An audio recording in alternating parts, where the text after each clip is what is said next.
Okay, so this one's about how much we label things and stuff. Right now, we live in a time that is really it's limiting itself because we're always seeking to classify and quantify everything.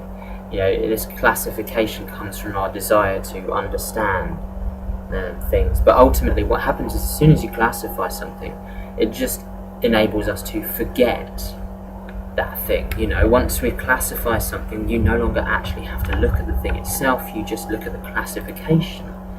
And it means that you no longer understand, we no longer understand things in terms of individuals, simply as classic examples. So we classify everything, we classify people, and we therefore dehumanize people. In psychology, for example, it's all about classification. It's all about, you know, classic examples of father-son relationships, mother-son relationships, classic examples of this, that, and the other, and then we think we understand what that person's going through. You know, psychologists think they understand what a person is going through. They think they can say, right, well, you know, take you back to an example of this in 1989. You know, this example of this person here that went to counselling with this person and found out whatever. You know, you can't classify. Basically, you can't classify the mind.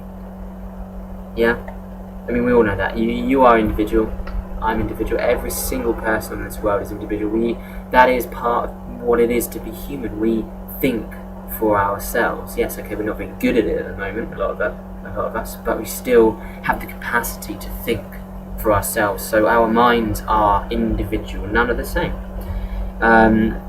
So basically, the point of this is that you know, in psychology, counselling, and all things like that, nothing should be classified. There should be no sort of textbooks that you go in armed with. It should be about empathy, I believe. It should be about listening to that person's story, and if you can't listen to it because they won't tell you, then getting that person's story out of them somehow.